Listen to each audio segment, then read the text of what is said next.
Fala, meus amigos, estamos começando aqui mais um vídeo do canal. Enquanto eu sigo aturando esse lixo aqui dessa gente nojenta, vomitando ódio aqui na minha vida, atrapalhando a minha vida, perturbando, poluindo, tá? Com o lixo que eles são, eu vou fazendo aquilo que eles não destruíram ainda, que são os vídeos do YouTube, tá?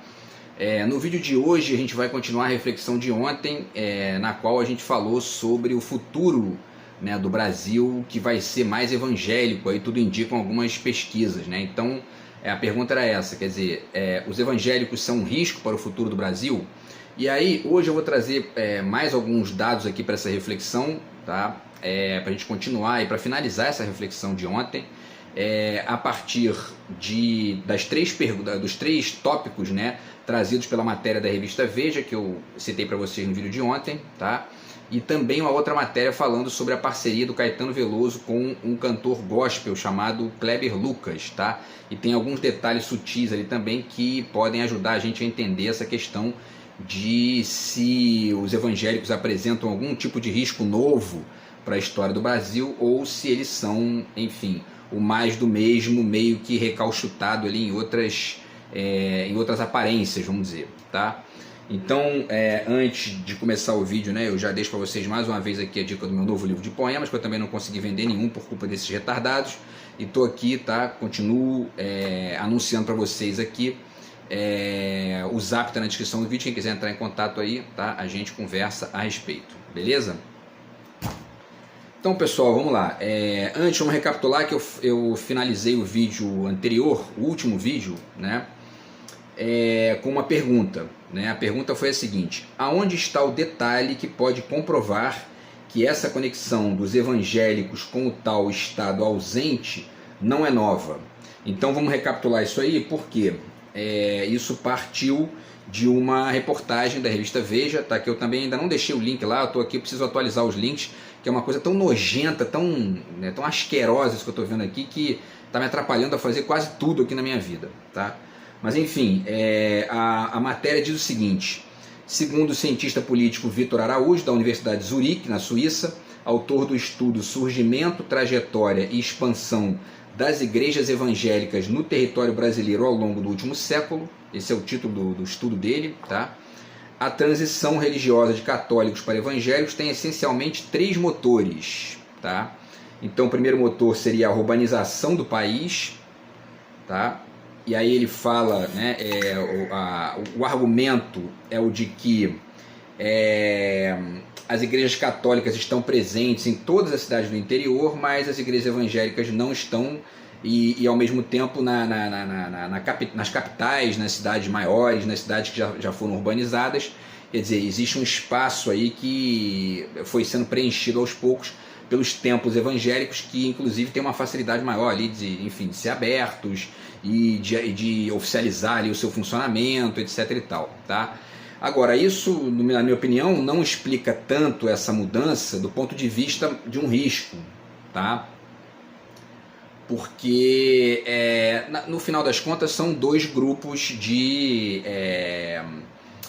conservadores, tá? E que basicamente defendem as mesmas pautas com algumas diferenças sutis, tá? E essas diferenças sutis também não são significativas no sentido de diferenciar o tipo de atraso que a gente vive, né?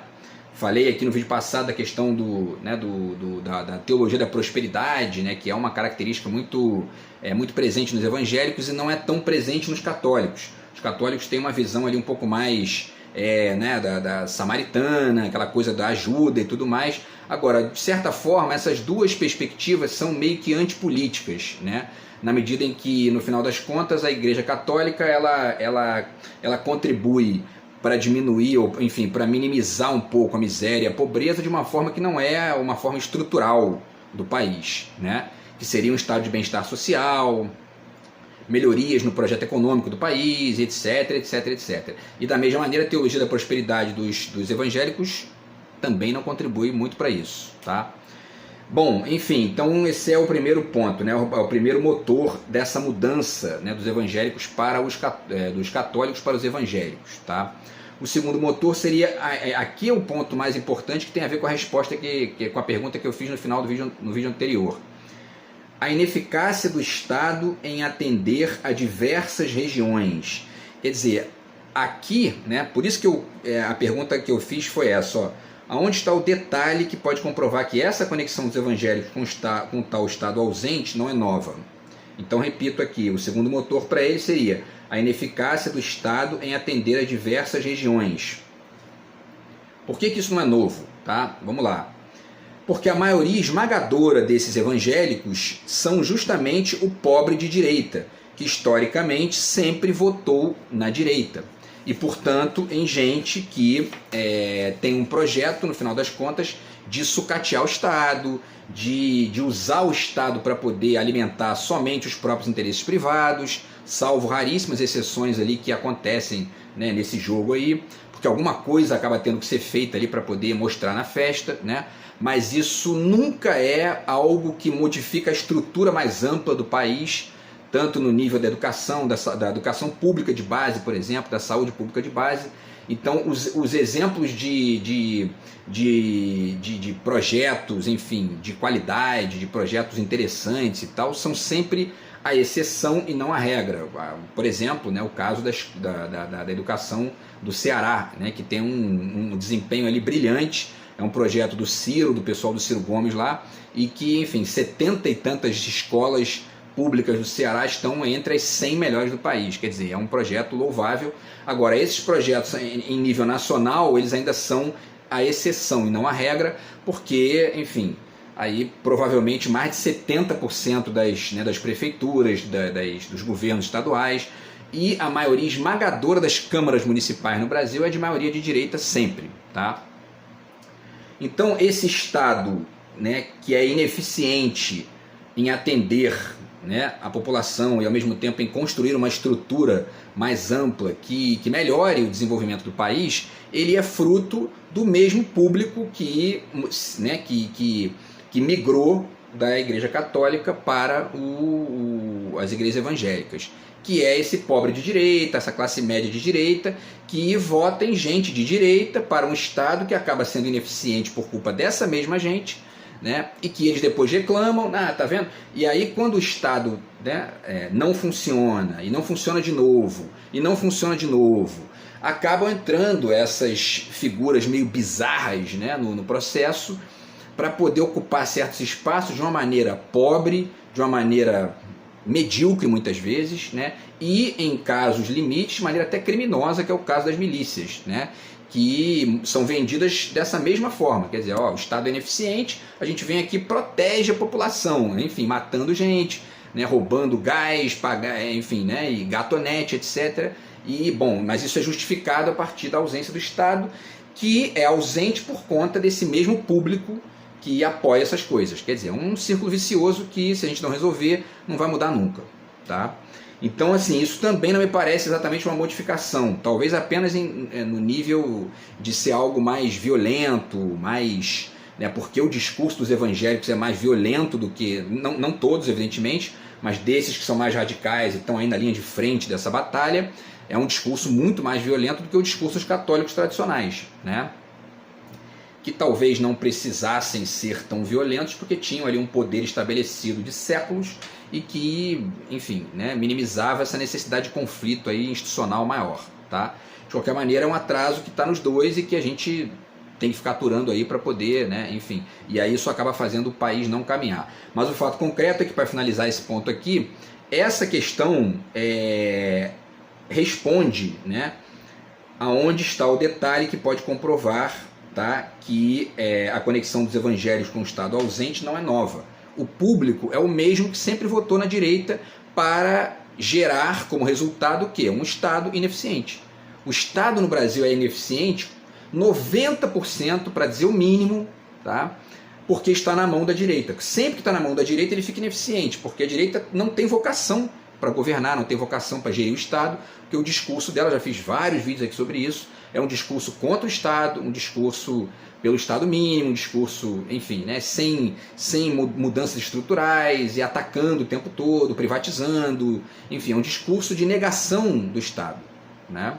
Então colocar um grupo desse lá é dar um tiro no pé do país, né? E essas mesmas pessoas que não estudam isso, que não entram em contato com essa questão de maneira mais profunda e autocrítica e reflexiva, são as mesmas que depois vão reclamar e vão se apegar a esses, digamos, placebos, né? Que são a igreja evangélica, a milícia, enfim, né?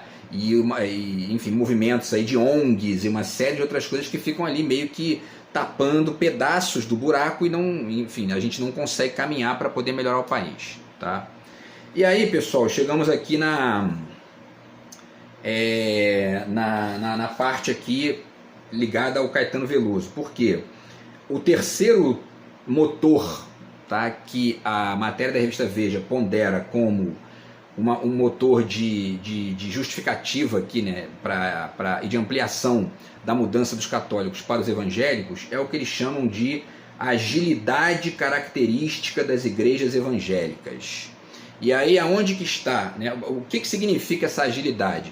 Significa, a própria matéria diz, o fato de que as igrejas evangélicas, ao contrário das igrejas católicas, se mescla mais com elementos da cultura popular. Não é aquela coisa tão centrada, tão dogmática do ponto de vista explícito, né? Que é a igreja católica, que tem ali os seus dogmas, que tem ali um ritual que é um ritual muito introspectivo, né? Que é um ritual que não tem dança, não tem, enfim, né? Aquela coisa mais de movimento, que já é o caso da igreja evangélica, que assimila melhor essas coisas e usa, obviamente que, né, enfim, da sua forma ali meio bizarra ao mesmo tempo e muitas vezes até empobrecedora, mas o fato concreto é que é mais aberta para esse tipo de conexão do que a igreja católica, tá?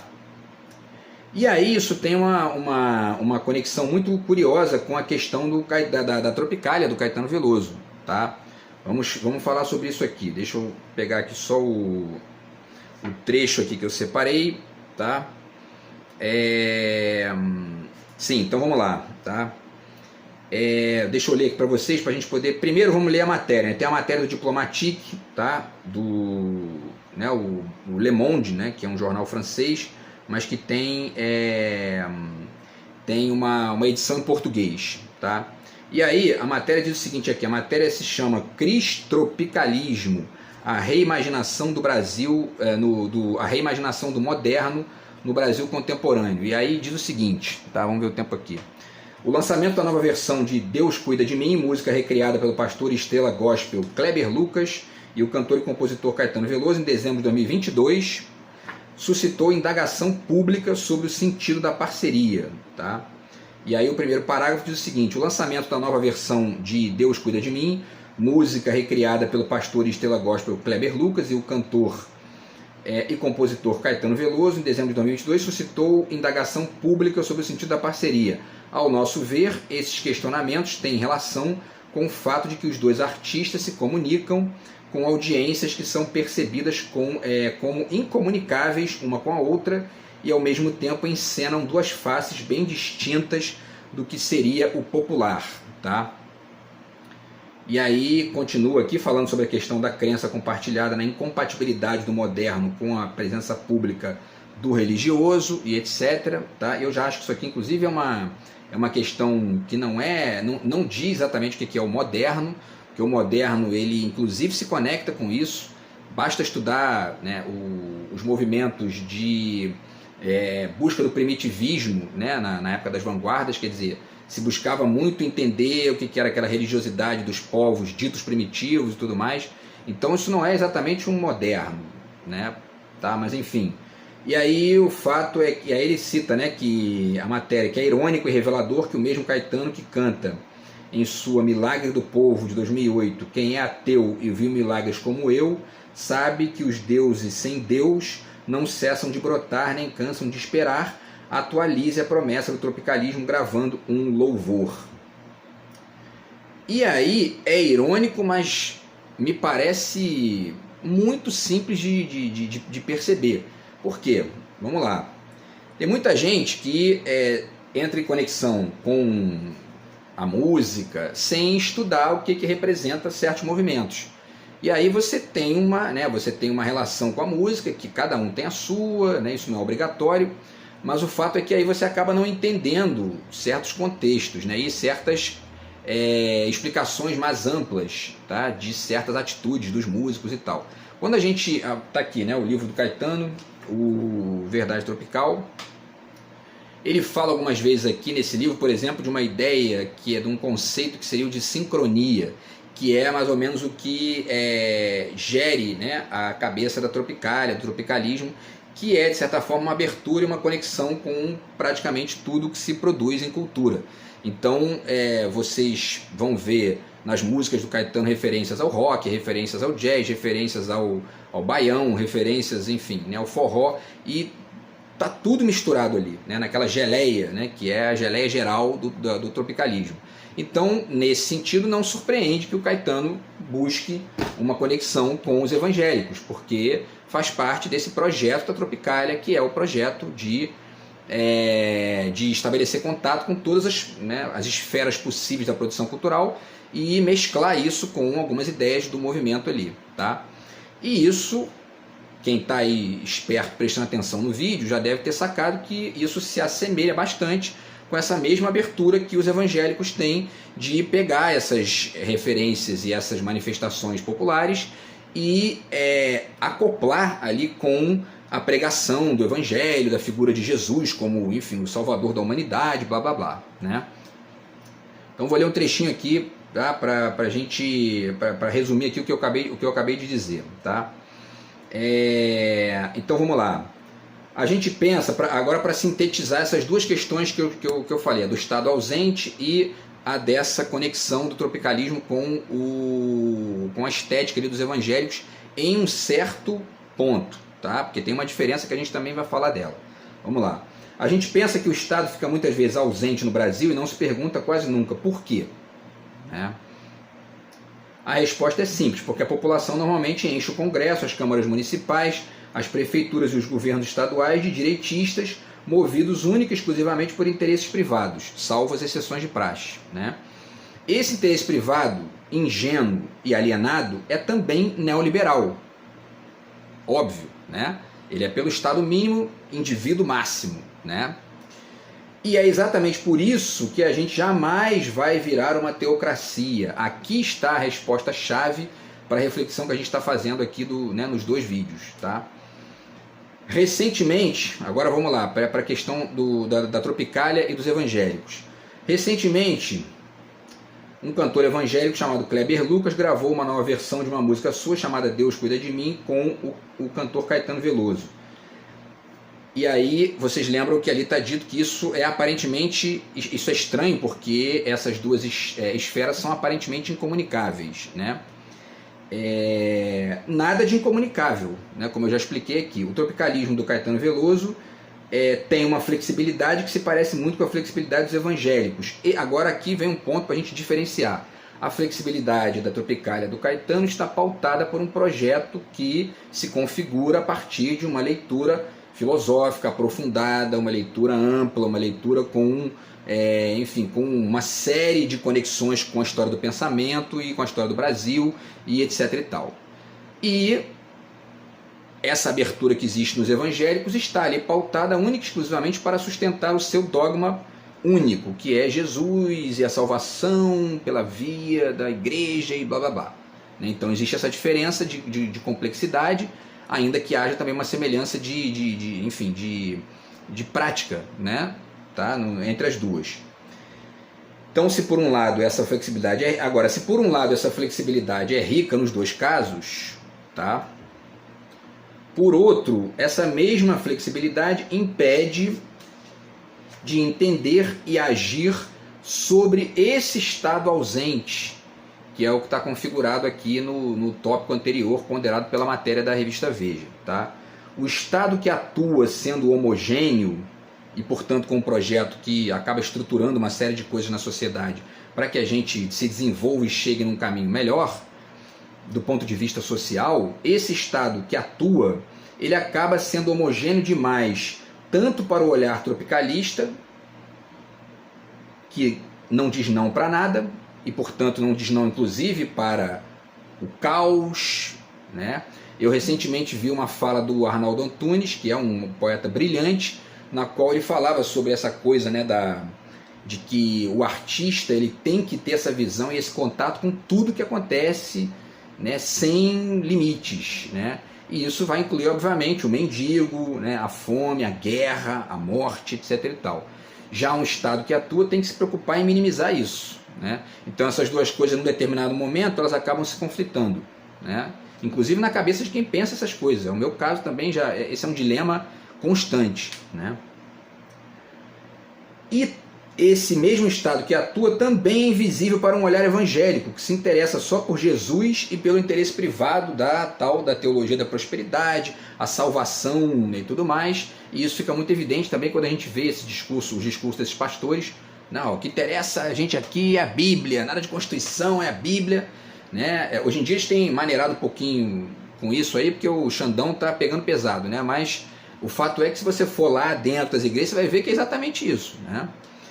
Então, enfim, isso é altamente alienante, especialmente no caso dos evangélicos, óbvio, né, que tem essa abertura de baixo nível, no sentido cognitivo e no sentido, enfim, né, da perspectiva de país, de história e filosófica, etc. e tal.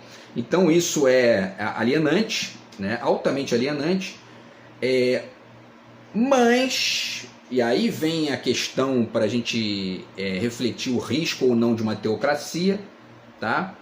Ao mesmo tempo, essa mesma abertura, que é em parte alienante, ela é um terreno que acaba não aceitando teocracias mais rígidas e, enfim, né, verticais e sem muita discussão, né?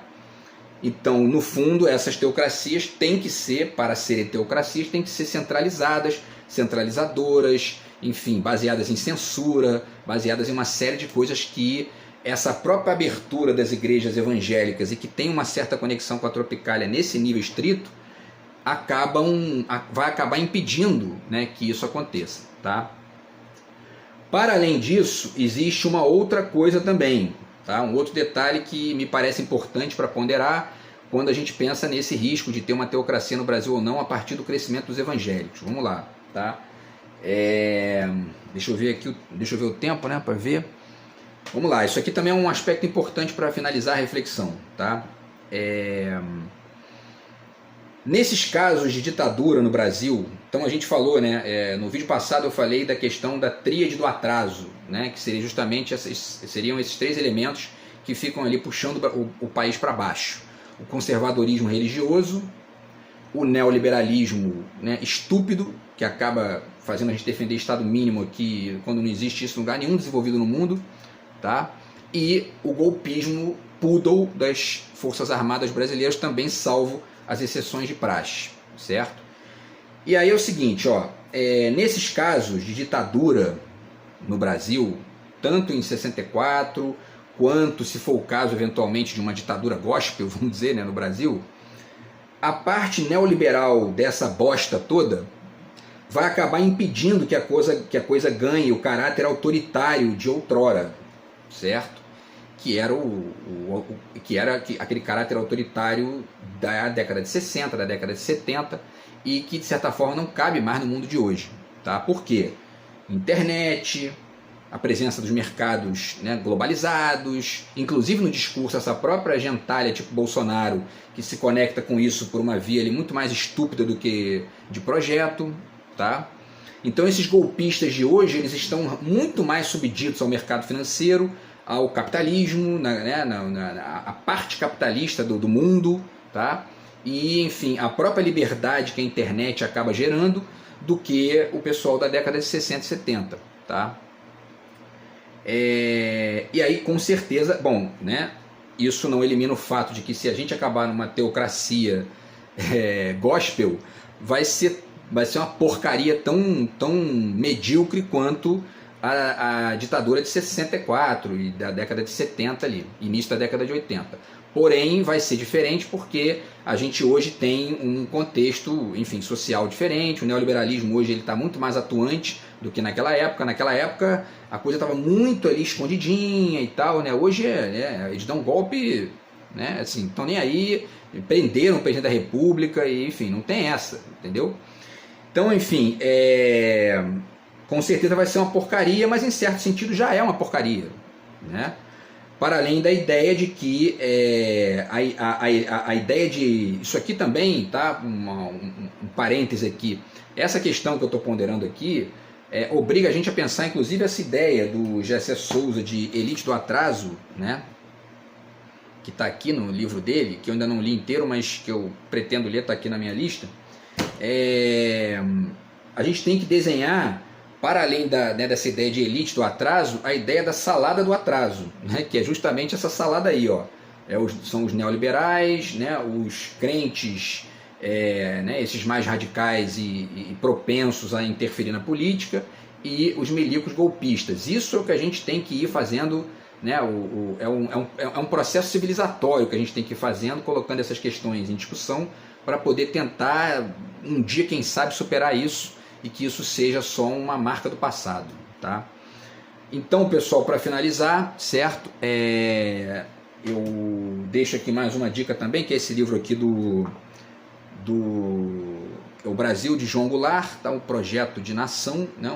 E com textos de várias figuras aqui: Celso Furtado, Darcy Ribeiro, João Goulart, Nelson Werneck Sodré e tal, porque aqui está o projeto que foi atacado pela ditadura de 64, tá? E já que a gente está falando de ditadura e tudo mais, deixo essa dica mais uma vez para vocês. E finalizo com uma frase aqui para poder sintetizar todas essas discussões aqui que foram feitas nos dois vídeos, tá?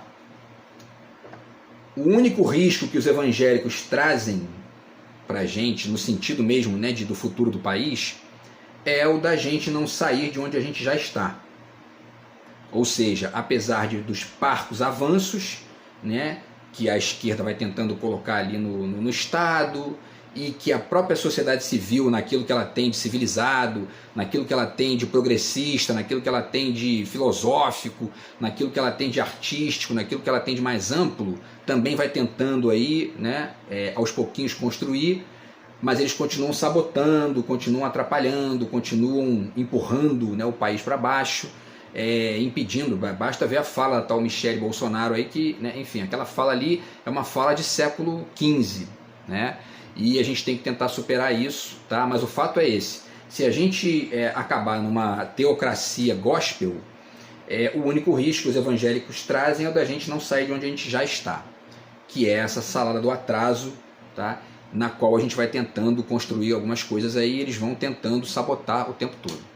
Beleza, pessoal? Então é isso, a gente volta no vídeo de amanhã, provavelmente para falar sobre a questão do Bolsonaro aí, né, que descobriram.